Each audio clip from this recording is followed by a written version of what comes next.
अन्य के कर्मों को भली अन्य अन्य के कर्मों को भली भांति करने से श्रेयस्कर है।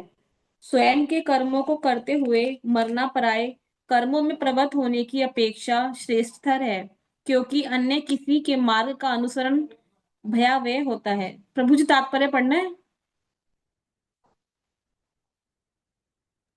रोज पढ़ते हैं हम तात्पर्य?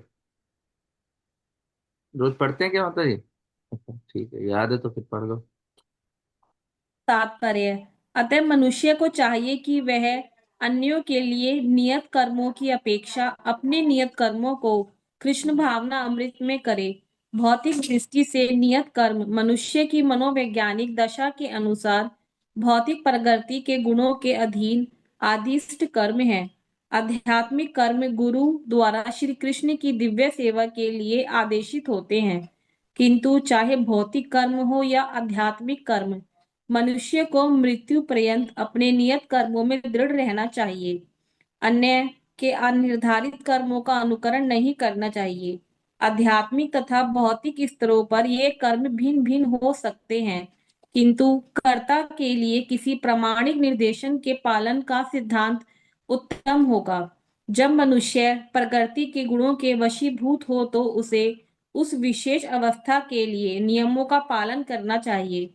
उसे अन्यों का अनुकरण नहीं करना चाहिए। उदाहरणार्थ, सतोगुणी ब्राह्मण कभी हिंसक नहीं होता, किंतु रजोगुणी क्षत्रिय को हिंसक होने की अनुमति है।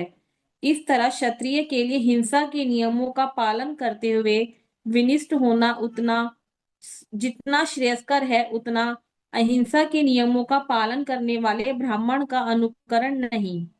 हर व्यक्ति को एकाएक नहीं अपूर्ति क्रमशः अपने हृदय को स्वच्छ बनाना चाहिए।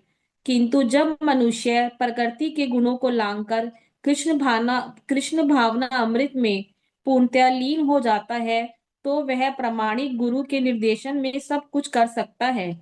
कृष्ण भावना अमृत की पूर्ण स्थिति में एक क्षत्रिय ब्राह्मण की तरह और एक ब्राह्मण क्षत्रिय की तरह कर्म कर सकता है। दिव्य अवस्था में भौतिक जगत का भेदभाव नहीं रह जाता। उदाहरणार्थ, विश्वामित्र मूलतः क्षत्रिय थे, किंतु बाद में वे ब्राह्मण हो गए। इसी प्रकार परशुराम पहले ब्राह्मण थे, किंतु बाद में वे क्षत्रिय बन गए। भ्रम में स्थित होने के कारण ही वे ऐसा कर सके। किंतु जब कोई भौतिक स्तर पर रहता है, उसे प्रकृति के गुणों के अनुसार अपने कर्म करने चाहिए। साथ ही उसे कृष्ण भावना अमृत का पूरा बोध होना चाहिए। हरे कृष्ण।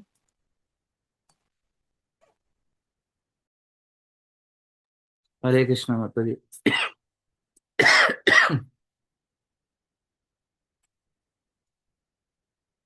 तो ये श्लोक जब मैंने पहली बार पढ़ा था, तो मैंने इसका क्या मतलब निकाला था।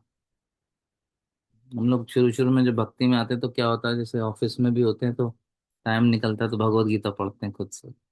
ये श्लोक मैंने पढ़ा तो मुझे ये समझ में आया कि जैसे भी करने हैं, उल्टे सीधे अपने कामों को करो, किसी दूसरे के काम को करना ही नहीं है हमें। दूसरे के अन्यों के कर्मों को भली भांति करने से श्रेष्ठ करें, अपने काम उल्टे सीधे टेढ़े मेढ़े जैसे भी करो। स्वयंक्रिय कर्मों को करते हुए मरना पराये कर्मों में प्रवृत्त होने से अच्छा है। बॉस भी काम गए तो करना नहीं है ऑफिस में, जो काम मिले हैं बस वही करने हैं हमें। कोई भी काम दे, बिल्कुल किसी की सुनने की जरूरत नहीं है, अपने काम करते करते मर जाओ, चाहे जैसे भी उल्टे सीधे हो वही करो।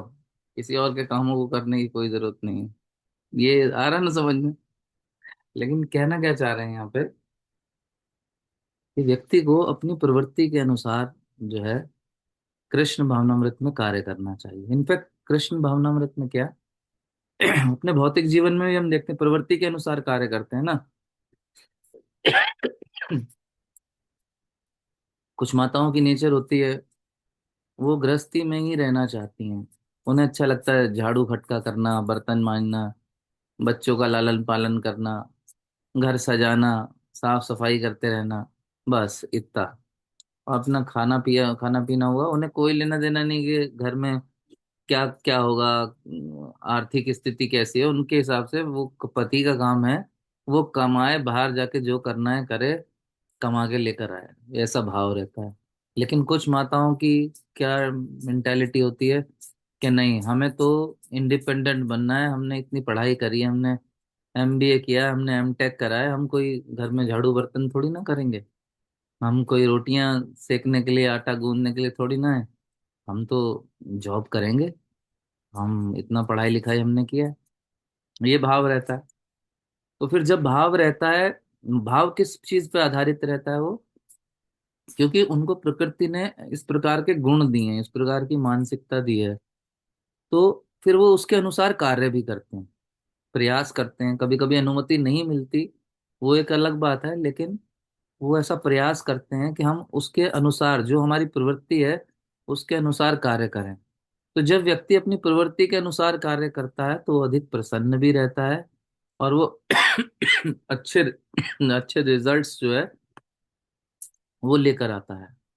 इसका उदाहरण दे रहे हैं यहाँ पर, जैसे कोई ब्राह्मण है, फिर कोई क्षत्रिय है, कोई वैश्य है, कोई शूद्र है।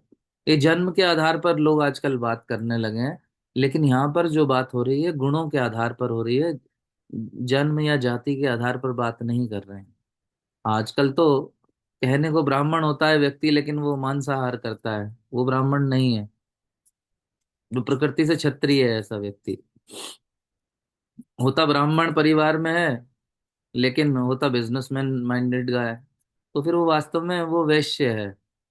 या ब्राह्मण परिवार में हुआ, लेकिन उसे साफ सफाई सूझ रही है, वो नौकरी ही करना चाहता है, तो वो ऐसा शूद्र प्रवृत्ति का व्यक्ति है। जितने लोग नौकरी करते हैं, प्रभुपाद जी कहते थे ऑल आर शूद्राज, वो सब शूद्र हैं। सॉरी। हम सब मोस्टली नौकरी वाले ही हैं। वैसे तो यही बताया गया है कि कलयुग में अधिकांश सब शूद्र ही हैं, ब्राह्मण प्रवृत्ति के भी बहुत कम है। न क्षत्रिय बचे हैं, न ठीक से वैश्य हैं, मोस्टली सब शूद्र ही हैं। तो इसलिए बुरा मानने की कोई बात नहीं। तो कहने की बात क्या है कि प्रवृत्ति के अनुसार जिस प्रकार एक ब्राह्मण है, ब्राह्मण का कार्य क्या है? ब्राह्मण का कार्य है पठन पाठन करना, शास्त्रों का अध्ययन करना, लोगों को ज्ञान देना। ये एक प्रवृत्ति है। तो वो किसी भी जाति में पैदा हुआ, जिस व्यक्ति के अंदर ये गुण है, तो गुणों के आधार पर वो व्यक्ति ब्राह्मण है। और जो व्यक्ति ब्राह्मण के गुणों को लेकर पैदा हुआ है, जब वो ब्राह्मण के कार्य को करता है तो वो बहुत अच्छे से कर सकता है। वहीं उससे कहा जाए तुम्हें युद्ध करना है, जैसे नौकरी नहीं लगती, लोग फौज में चले जाते हैं। फौज में जाना किसका काम है? क्षत्रिय का काम है।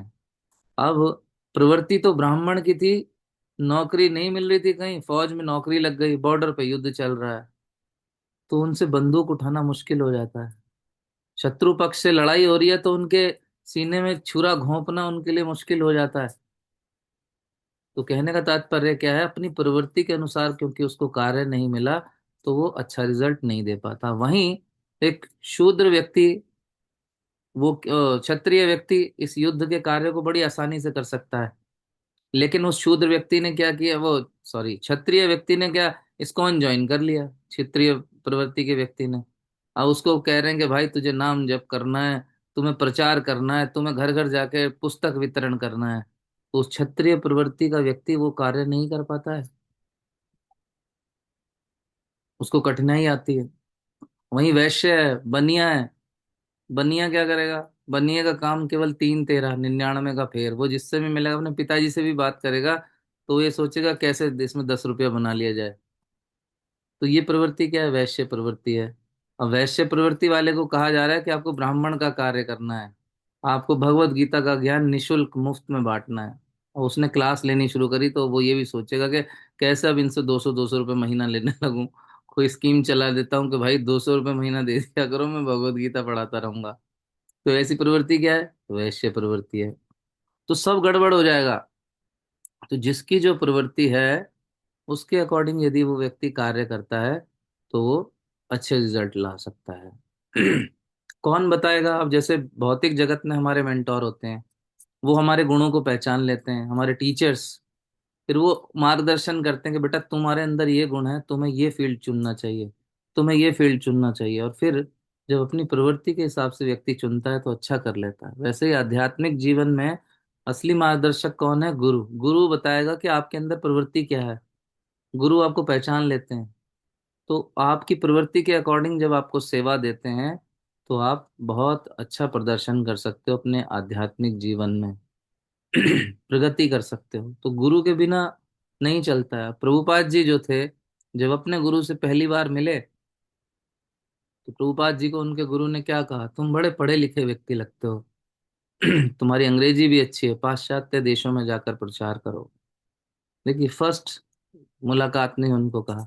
और फिर जब गुरु के बताए आदेश को और अपनी प्रवृत्ति के अनुसार प्रभुपाद जी ने स्वीकार किया और उसको इम्प्लीमेंट किया, तो कितने चमत्कारी परिवर्तन आए।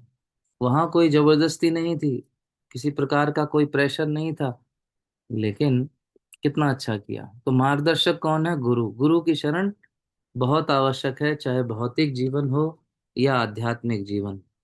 वो हमारी प्रवृत्ति को पहचान कर जब हमें सेवा में रत करते हैं, तो फिर हम अपने इस जीवन को सार्थक कर सकते हैं, चाहे वो भौतिक पक्ष में हो या फिर आध्यात्मिक पक्ष में। तो आज का जो श्लोक समझाना चाह रहे हैं आज के श्लोक में, यह है कि हमें अपनी प्रवृत्ति को पहचानना चाहिए कि हमारे अंदर कौन सी प्रवृत्ति है, और उस प्रवृत्ति के अनुसार गुरु के निर्देशन में रहते हुए, मेंटोर के मार्गदर्शक, शिक्षा गुरु के मार्गदर्शन में रहते हुए हमें कृष्ण की प्रसन्नता के लिए कार्य करना चाहिए, आध्यात्मिक जीवन में प्रगति के लिए। जिस प्रकार हम भौतिक जीवन में प्रगति के लिए अपनी प्रवृत्ति के अनुसार कोई व्यवसाय चुनते हैं या अपने परिवार की, समाज की सेवा चुनते हैं, उसी प्रकार आध्यात्मिक जीवन में भी गुरु के मार्गदर्शन में रहकर अपनी प्रवृत्ति के अनुसार हमें कृष्ण की सेवा में लग जाना चाहिए। यदि अच्छा गाते हैं, कीर्तन की सेवा में लग जाइए। आपको बोलना, पट पट पट पट बोलना बहुत पसंद है, आप शास्त्रों का अध्ययन कीजिए और लोगों को पढ़ाइए। आपको ग्रंथों, लोगों की बातें सुनना पसंद है तो आप शास्त्रों का अध्ययन करिए। साफ सफाई पसंद है तो मंदिर में जाके मार्जन करिए, सेवा करिए। तो उससे हमारी प्रगति जो है वो ध्रुव हो जाती है। हरे कृष्ण कृष्ण कृष्ण हरे हरे, हरे राम राम राम हरे हरे। श्रील प्रभुपाद की जय।